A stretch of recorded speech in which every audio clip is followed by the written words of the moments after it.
Imagine a Christmas Eve where the snow falls softly outside and the city is alive with holiday cheer. But for one lonely office worker, Ellie, the magic feels far away. Trapped in a cycle of self-doubt and isolation, she's convinced she's just another invisible cog in the corporate machine. That is, until a chance encounter with a boy playing chess in an orphanage changes everything. This is a story of transformation, a journey from loneliness to connection, from despair to purpose. As you settle in for this tale, you'll discover how one quiet moment of kindness sparked a movement that changed lives, bringing light and hope to those who needed it most. So get comfortable, take a deep breath, and let this inspiring bedtime story guide you into a world of discovery, belonging, and the magic of finding your true self. You won't want to miss what happens next. Welcome, dear dreamer. Before we begin tonight's journey into rest and reflection, I'd like to take a moment to invite you to join this growing community of peace and tranquility. If you enjoy my sleep meditations and bedtime stories, please consider subscribing to my channel. Subscribing is a free and simple way to support my work. It lets the YouTube algorithm know that the content I create is meaningful and valuable, helping to share these moments of calm with more people who might need them. Your support allows me to continue crafting videos like this one, filled with serenity and inspiration. So if this resonates with you, gently click that subscribe button, and together, let's nurture a space of stillness and dreams. Now, let's settle in, breathe deeply, and begin. Chapter 1. The Lonely Cog in the Machine. The faint hum of fluorescent lights filled the office as Ellie stared out the towering glass window at the city below. The streets glittered with the festive chaos of Christmas Eve. Red and gold lights wrapped around lampposts, storefronts beaming with seasonal cheer, and streams of people bustling along the sidewalks, their laughter muffled by the thick pane of glass. Snowflakes drifted lazily down, dusting the city in a soft white glow. Yet, inside the sterile gray walls of the office, the holiday magic felt 1,000 miles away. Ellie shifted her gaze back to her desk. Papers were neatly stacked in one corner. A blinking cursor stared back at her from the untouched screen, and a half-empty cup of coffee sat cold and forgotten. Around her, most of the office chairs were empty. The usual cacophony of keyboards and chatter replaced by silence. Her colleagues had left hours ago, rushing off to their holiday plans with an energy she hadn't felt in years.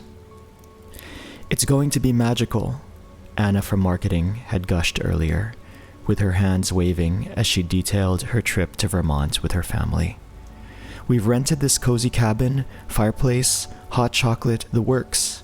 What about you, Ellie? Heading home for Christmas?" Ellie had managed a weak smile and some vague excuse about needing to catch up on work. The truth was simpler and heavier. She couldn't afford to fly home. Not this year. Not with rent, bills, and the suffocating cost of city life looming over her.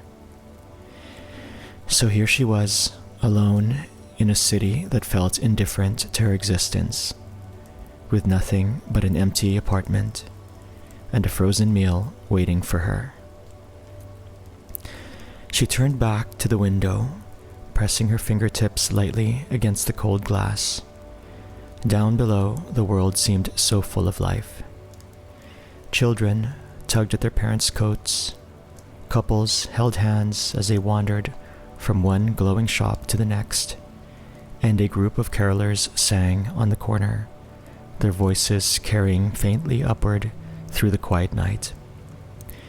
Ellie envied their joy. It seemed to come so effortlessly, as if the world had given them a script for happiness she had somehow missed. She couldn't pinpoint when it had started, that feeling of being left behind.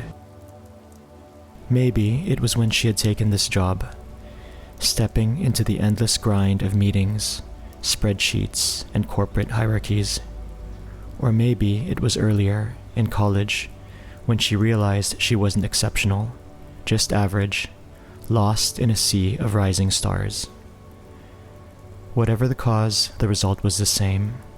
She felt small, insignificant, a gray blur in a world painted with vivid, vibrant colors. Her colleagues were different. They seemed to thrive there, climbing the ladder with ease, their names spoken with admiration in quarterly meetings. Ellie, though, felt like a placeholder, a cog in a machine so vast and impersonal that her absence would go unnoticed. It wasn't just her work, it was her life. She had no close friends there, no partner, no roots. She existed, and that was all. She glanced at the clock, 7:23 p.m. Everyone else had left hours ago, their laughter still echoing faintly in her memory. She had stayed late under the guise of productivity, but she knew the truth. There was nothing to rush home to. The thought of her empty apartment made her chest tighten, a hollow ache she couldn't shake. Her phone buzzed on her desk, breaking the silence. A notification from her mother popped up. "Merry Christmas, honey. We'll miss you this year." She stared at the screen for a moment, her finger hovering over the reply button. She typed a quick message, "Miss you too, have fun," and sent it before she could second-guess herself. She couldn't tell her mother the truth, that she felt stranded, adrift in a life she wasn't sure she wanted anymore. Ellie sighed and leaned back in her chair. For a fleeting moment, a thought surfaced, unbidden. What am I doing here? It wasn't just about the office or the city. It was everything. The choices she had made, the path she had taken. She had followed the blueprint society handed her: college, career, independence. But somehow along the way, it had all turned gray. What she truly wanted, deep down, felt like a distant memory, buried beneath the weight of expectations and survival. She turned her gaze back to the window, watching the snow fall in quiet, unhurried flakes. Somewhere out there, she thought, people were living lives filled with meaning, purpose, connection. She pressed her forehead against the glass, the cold seeping into her skin. She wished, just for a moment, that she could step out of her life and into theirs, to feel what it was like to belong. And then, in the stillness, a spark of curiosity flickered. It was small and fragile, but it was there, a quiet whisper asking, what if? What if there was more than this? What if she could find it? The thought lingered as she gathered her things and turned off the office lights, stepping out into the crisp winter night. The city stretched before her, alive and indifferent, its lights blinking like distant stars. She shoved her hands into her coat pockets and began the long walk home, the whisper still echoing in the back of her mind. What if? Chapter 2: The Bleak Christmas Eve. The city was alive with Christmas. Lights twinkled in every window, wreaths hung from street lamps, and the faint strains of carols drifted through the air. It should have been beautiful, but to Ellie it felt like a world she couldn't touch, a glass dome she could only peer into from the outside. She walked briskly, pulling her coat tighter around her as snowflakes fell gently onto her hair and shoulders.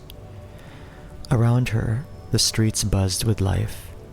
Families hurried past with shopping bags overflowing with gifts, their laughter carrying above the hum of traffic.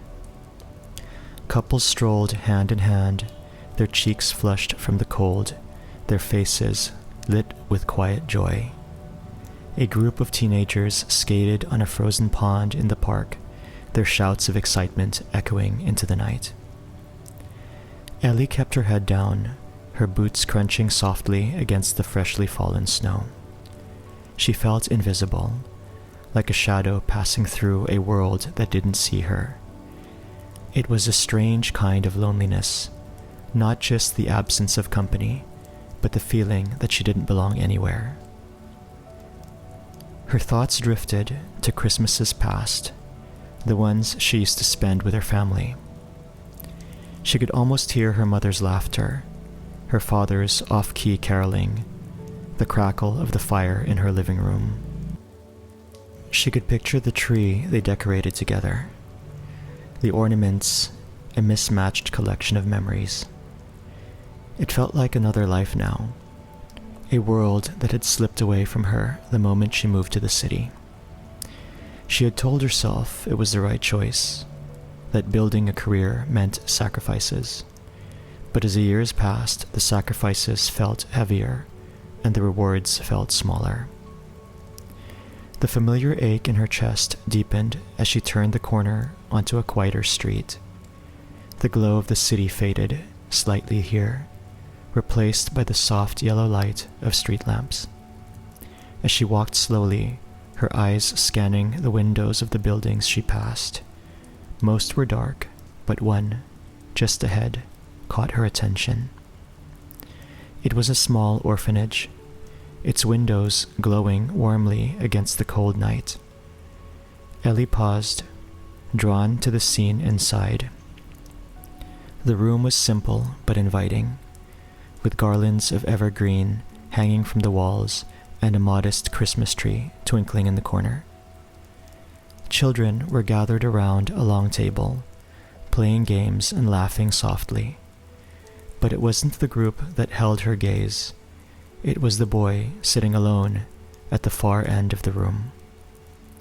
He couldn't have been more than 8 or 9, with dark hair that fell into his eyes as he hunched over a chessboard. His small hands moved the pieces carefully, as though he were playing against an invisible opponent. His expression was focused but somber, a quiet intensity in his eyes that reminded Ellie of how she had felt staring out of the office window earlier. She hesitated, unsure of what to do. The warmth of the room beckoned to her, a stark contrast to the icy wind that bit her face, and yet she felt an inexplicable pull toward the boy, as though his loneliness mirrored her own. Before she could second-guess herself, she stepped toward the door. The small bell above it jingled softly as she pushed it open, and the warmth enveloped her immediately, carrying with it the faint scent of pine and cinnamon. A woman behind the counter looked up, her expression curious but kind. "Can I help you?" the woman asked, her voice gentle. Ellie hesitated, glancing toward the boy. "I just saw him playing chess," she said softly. "I thought maybe he could use someone to play with."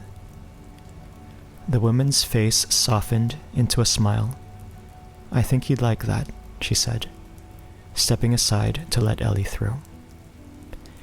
Ellie crossed the room slowly, her footsteps quiet against the wooden floor. The boy looked up as she approached, his dark eyes widening slightly in surprise. She smiled nervously and gestured to the empty chair across from him. "Mind if I join you?" she asked. He nodded, his expression cautious but curious. Ellie sat down and studied the board, her fingers brushing lightly against the cool surface. The game had already begun, though it was clear he had been playing both sides. She moved a pawn forward, and he followed with a calculated move of his own. They played in silence for a while, the soft sounds of the other children fading into the background. Slowly, Ellie felt a warmth spread across her chest, a quiet sense of connection she hadn't felt in years. For the first time that night, she didn't feel invisible. And as she glanced up at the boy, a spark of inspiration flickered in her mind, small but bright enough to chase away the shadows. Chapter 3: The Spark of Connection. The chess pieces moved across the board with quiet purpose, their subtle clicks filling the space between them. Ellie studied the boy's next move carefully, the way his small fingers hovered briefly over the pieces before committing to his choices. His focus was impressive, almost unnervingly so for someone so young. "You're good at this," she said, breaking the silence. Her voice was soft, careful not to disturb the quiet warmth of the room. The boy shrugged, a tiny lift of his shoulders. "I play a lot," he said simply, his eyes still fixed on the board. Ellie moved her knight and watched as his brow furrowed in concentration. "Who do you usually play with?" she asked. He glanced up at her for a moment, his dark eyes unreadable. "No one, just myself." The words were delivered matter-of-factly, but they hit Ellie like a sudden gust of cold wind. She hesitated, unsure of what to say, then reached for her rook and moved it forward. "Well, you're a tough opponent. I don't think I'd want to play against you if I were you," she said, attempting a smile. For the briefest moment, the corners of his mouth twitched upward, though it quickly faded. "It's not the same," he said quietly. "When you're playing yourself, you already know what's going to happen." Ellie felt a pang in her chest. She knew that feeling. The weight of loneliness that made every action seem predictable. Every day a copy of the one before it. She wanted to tell him she understood, but the words caught in her throat. Instead, she moved her queen, placing him in check. "Your move," she said softly. The boy studied the board for a moment, then deftly maneuvered his king to safety. "Do you work at the big building down the street?" he asked suddenly, glancing at her out of the corner of his eye. Ellie blinked, caught off guard. "Yeah," she nodded. "How do you know that?" He shrugged again, this time with a hint of mischief. "You look like the people who work there. All serious, like you think too much."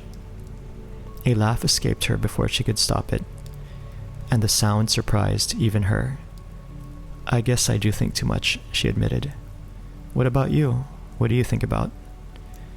He hesitated, his fingers resting lightly on a bishop. "I think about stuff I want to do someday," he said finally.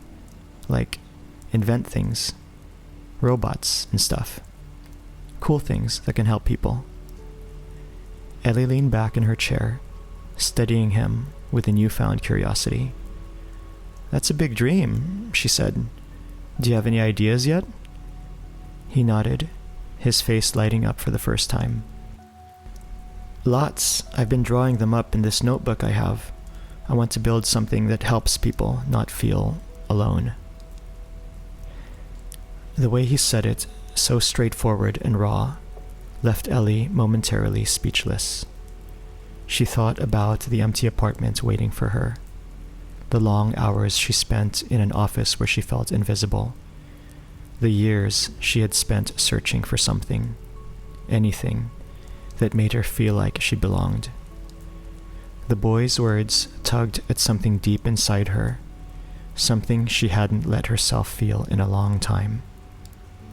That's really a great idea, she said finally, her voice quiet but steady. I think you could do it. The boy looked at her then, really looked at her, as if trying to gauge whether she meant it. After a moment, he gave a small, almost imperceptible nod.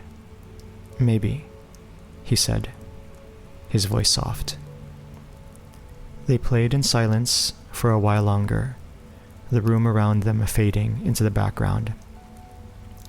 Ellie felt a strange sense of calm settle over her, the kind she hadn't experienced in years.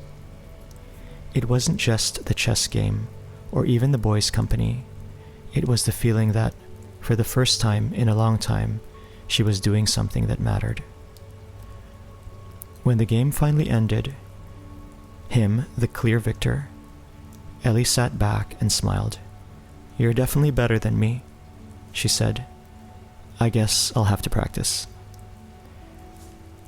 The boy grinned then, a full, unguarded smile that transformed his face. I could teach you, he said, his voice tinged with pride. I might just take you up on that, she replied, glancing at the clock on the wall. It was later than she had realized, but I should probably head home. As she stood, the boy hesitated, then asked, Will you come back? The question hung in the air between them, and for a moment she felt an overwhelming wave of gratitude for his openness, for this quiet connection, for the unexpected warmth she had found in the most unlikely of places.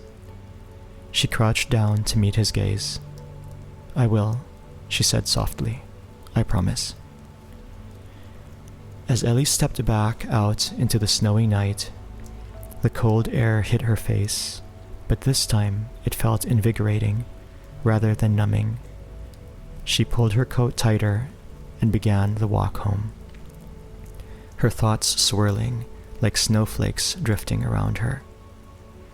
The boy's words stayed with her, his dreams, his quiet resilience, the way he had turned his loneliness into something hopeful. She thought about the notebooks he mentioned, filled with ideas waiting to come to life. And then, almost without realizing it, her mind began to wander in a direction it hadn't gone before. What if he wasn't the only one?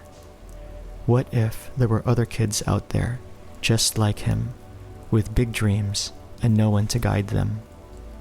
What if there were people like her, people who felt trapped and disconnected, who needed something to believe in, something bigger than themselves? The spark of inspiration flickered in her mind, small but steady. She didn't know exactly what it would look like yet, but for the first time in years, she felt a pull towards something real, something meaningful. By the time she reached her apartment, her cheeks were flushed, not just from the cold, but from the quiet excitement stirring within her. She unlocked the door and stepped inside, the emptiness of the space feeling less oppressive now. Sitting down at her desk, she grabbed a notebook and pen and began to write, her thoughts spilling onto the page in a rush of ideas. It was just a start, a messy, unpolished version of what could be, but it was enough. For the first time, Ellie felt like she wasn't just surviving the world around her. She was beginning to create something of her own. And as she drifted off to sleep that night, the boy's smile lingered in her mind, a quiet reminder that even the smallest connections could spark something extraordinary. Chapter 4: The Inner Breakthrough. The next morning, Ellie woke to the pale light of winter filtering through her window. The notebook sat on her desk, its pages scattered with half-formed ideas and messy sketches, but looking at it now, she felt something she hadn't felt in a long time, a spark of excitement. The boy's words echoed in her mind. I want to build something that helps people not feel alone. She spent the better part of the day expanding on her notes, sketching out what a mentorship program might look like. She imagined pairing corporate professionals, people like her who felt disillusioned and trapped in their own worlds, with children at the orphanage, each bringing something the other needed. The kids would gain guidance and skills, and the mentors might rediscover the meaning and purpose that had slipped away from them. But as the sun began to set, doubts crept in, slowly unraveling her momentum. She leaned back in her chair, staring at the ceiling. Who was she to think she could pull this off? She wasn't a leader. She wasn't even sure if her colleagues liked her. Her phone buzzed, breaking her thoughts. It was a group chat from her coworkers, filled with pictures of holiday parties and ski trips. She scrolled through them absently, the old ache stirring in her chest. Everyone else seemed so confident, so capable, while she was just Ellie, a small cog in a massive machine, easily replaced and barely noticed. The notebook on her desk seemed to mock her now, its pages full of ideas that felt impossibly out of reach. She closed it with a sigh and stood, pacing the room as her thoughts spiraled. The memory of her failures loomed large, projects she hadn't finished, moments she had shied away from taking risks. A voice in the back of her mind whispered the same cruel refrain. You're not enough. You never have been. She tried to shake it off, but the voice grew louder, its weight pressing down on her like a storm cloud. She thought of the boy at the orphanage, how he had smiled when she talked about his dreams. He believed in himself, even though the odds were stacked against him. What would he think if he saw her now, crumbling under the weight of her own doubts? Ellie sank into her chair, burying her face in her hands. For a long moment, she sat there, caught in the tension between hope and fear, between the possibility of something new and the safety of staying small. And then, as the quiet of the room settled around her, she felt a flicker of something different. It wasn't confidence exactly, but a kind of determination. She thought of the boy, playing chess with himself in that quiet room, waiting for someone to sit across from him and see him. He deserved someone to believe in him, and maybe, just maybe, she deserved the chance to believe in herself. She opened that notebook again, her hands trembling slightly, and wrote 2 words at the top of the page. Start here. It wasn't much, but it was enough to keep her going. The next day, Ellie returned to work with the notebook tucked under her arm. The office was quiet, still half empty from the holiday break, but the familiar hum of fluorescent lights and clicking keyboards greeted her as she walked in. She took a deep breath and approached her manager's desk. the notebook clutched tightly in her hands. Her manager looked up, eyebrows raised. "Ellie, everything okay?" Ellie hesitated for a moment, her heart pounding in her chest. But then she thought of the boy's smile, the way his face had lit up when she talked about his dreams. I have an idea," she said, her voice steadier than she expected. "It's about starting a mentorship program, something that could really make a difference." She laid the notebook on the desk, opening it to the first page. Her manager flipped through it slowly, nodding as she read. When she finally looked up, there was a glimmer of curiosity in her eyes. "This is interesting," she said. "It's ambitious, but I think it has potential." Ellie felt a surge of relief, though it was tempered by the weight of what lay ahead. "I want to pilot it with the orphanage near my apartment," she said quickly. "Just something small to start. If it works, maybe we could scale it up." Her manager leaned back in her chair, tapping a pen against the desk. "It's unconventional," she said, "but it's worth exploring. Let's talk more after the holidays." Ellie nodded, her chest tight with a mixture of nerves and excitement. It wasn't a yes, not yet, but it was more than she had dared to hope for. She spent the rest of the day refining her proposal, emailing the orphanage director, and sketching out next steps. That evening, as she walked home, the city lights seemed brighter. The snow crunching beneath her boots felt lighter. The boy's words echoed in her mind, but this time they carried a different weight. "I think about stuff I want to do someday." She realized now that she had always wanted to do something too, something that mattered, something that wasn't just another line on a resume. Back at her apartment, she opened her laptop and typed up a list of potential mentors from her office, people who might be willing to volunteer. She thought of her coworkers, their polished exteriors hiding the same doubts she had struggled with. Maybe this program wasn't just about helping kids at the orphanage.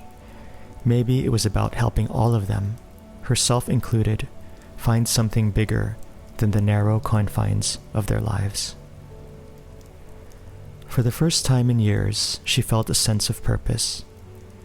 It wasn't fully formed yet, but it was real, and it was hers.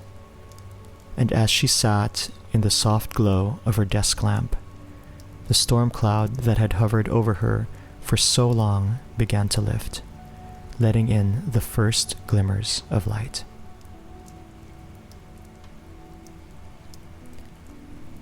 Chapter 5: A New Light Shines.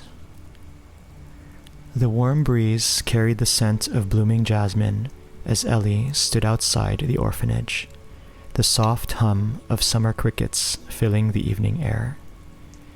It had been 6 months since that quiet Christmas Eve when she'd first walked through its doors, and in that time her life had transformed in ways she could barely have imagined. Inside, the sound of laughter and excited voices spilled out into the evening air. She smiled, adjusting her collar as she stepped through the doors and into the warm, bustling room. The once quiet space was now alive with energy. Rows of tables were set up with laptops, notebooks, and small robotic skits scattered among smiling faces. Children and mentors worked together in pairs, their conversations punctuated by bursts of laughter and the occasional triumphant cheer. "Ellie!" a cheerful voice called out. She turned to see James, one of the mentors from her office, waving her over. "You have to see this! Ravi's robot actually moved!" Ellie made her way to the table, where a boy beamed proudly as a tiny, makeshift robot skittered across the surface. She clapped her hands together, laughing. "That's incredible, Ravi! You've got to show me how you did it!" Ravi launched into an enthusiastic explanation, his mentor chiming in with encouragement. Ellie watched them, her heart swelling with pride. This was the dream she had scribbled in her notebook all those months ago, brought to life. The mentorship program, now named Bright Futures, had started small, but word of its success had spread quickly. What began as a handful of volunteers and children from the orphanage had grown into something much larger. Other companies had reached out, eager to participate, and Bright Futures was now piloting programs in cities across the country. Ellie walked to the back of the room where a boy sat hunched over a chessboard. She smiled, recognizing him immediately. "Hey there," she said softly. The boy looked up, his face lighting up as he saw her. "Ellie, you're here!" "I wouldn't miss it," she said, sitting down across from him. "Still unbeatable, I see."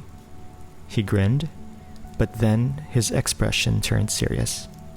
"Thanks for starting this," he said quietly. "It means a lot." Ellie felt a lump rise in her throat. "You're the one who started it, you know?" she said. "That night, playing chess with you, that's when I realized this could happen, so really I should be thanking you."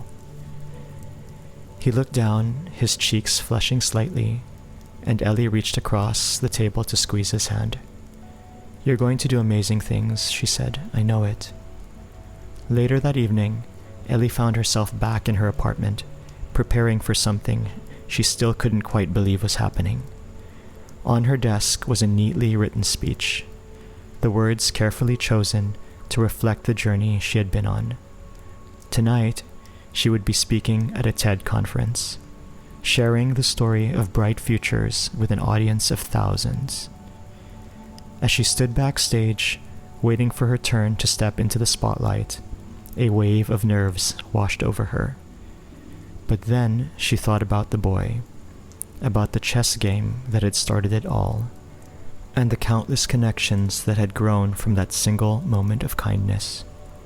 She thought about the mentors who had rediscovered their own sense of purpose through their program, and the children who now had the tools to chase their dreams. The announcer's voice called her name, and Ellie stepped onto the stage. The bright lights warming her face. As she looked out at the sea of faces, she felt the familiar flicker of doubt. But it was different now. It wasn't fear, it was excitement. She took a deep breath and began. "6 months ago, I was lost," she said, her voice steady. "I was just another cog in the machine, going through the motions of a life that felt gray and meaningless.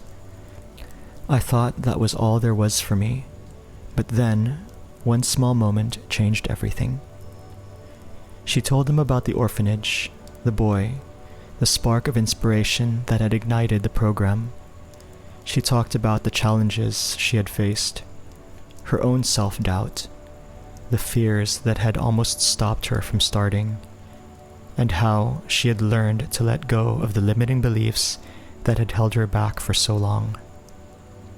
"What I've learned," she said, her voice growing stronger, "is that the connections we make, no matter how small, can change everything.